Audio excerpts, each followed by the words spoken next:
Hello my friends, today I will tell you about the horoscope for Taurus Ascendant for October 2021. So Taurus will have 1st, 5th, 7th and 9th houses of the horoscope active in the month of October. So these houses represents the house of ego, self-realization, wisdom, kids, education, spirituality and luck, and they will be active.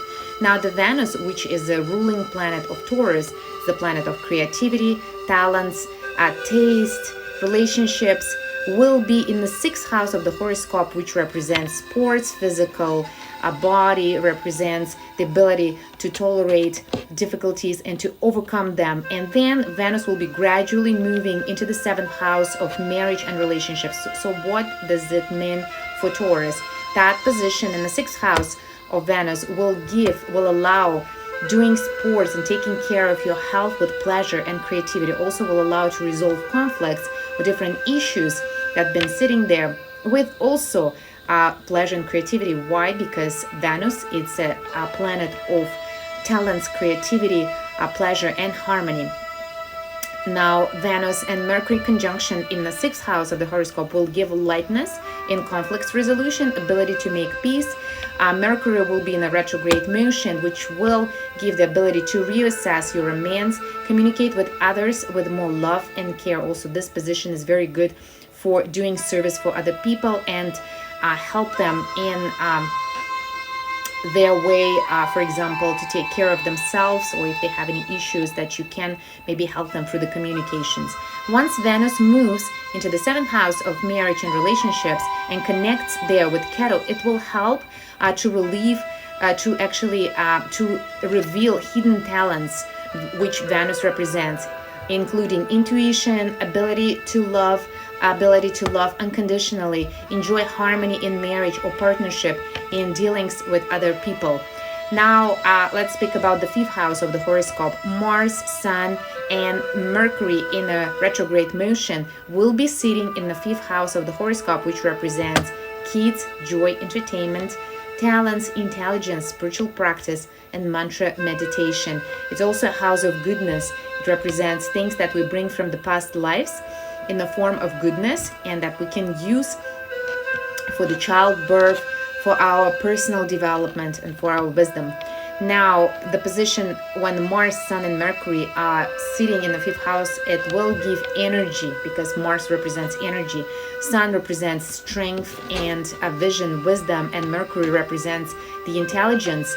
So this combination will give energy for studies, for romance, for relationships, for wisdom, for practical application of wisdom in life, ability to reassess romantic relationships and relationships with kids. It's a very good time for mantra meditation, service, and again, helping other people because it all included into the spiritual practice.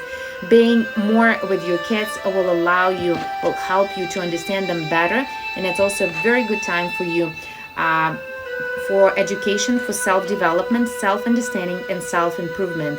Since Mercury will be in an exalted position and will be connected with Sun, and at the same time Mercury will be in a retrograde motion, it will make the intelligence strong and at the same time aimed at self-understanding, because Mercury is the planet of an external. It's like the energy of the planet is usually turn outwards towards the people, but when the Mercury goes in a retrograde motion, it turns inward and enables to understand yourself better and to reassess yourself, your wisdom, your knowledge, as well as relationships. Now it's a good time to clarify relationship issues without getting into conflict and resolve them in a creative and practical manner. So use your willpower and physical strength for self-improvement, but at the same time control the anger. Why? Because Mars' Sun may give that energy for the anger and the willpower. Therefore, take a good control of that energy. Don't lose it and avoid conflict because the relationships are important. How you can use your energy here: you invest it in learning new things.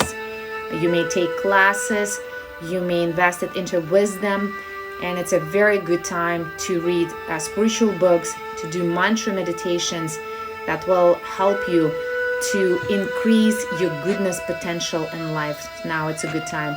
So this was my general description for Taurus horoscope for the month of October. And if you have any questions, you can post them under this video, or if you have any comments, I will be happy to read them. If you like that video, please share it with your friends, give me your likes, and I will be looking forward to seeing you in my next video broadcast. All the best to you.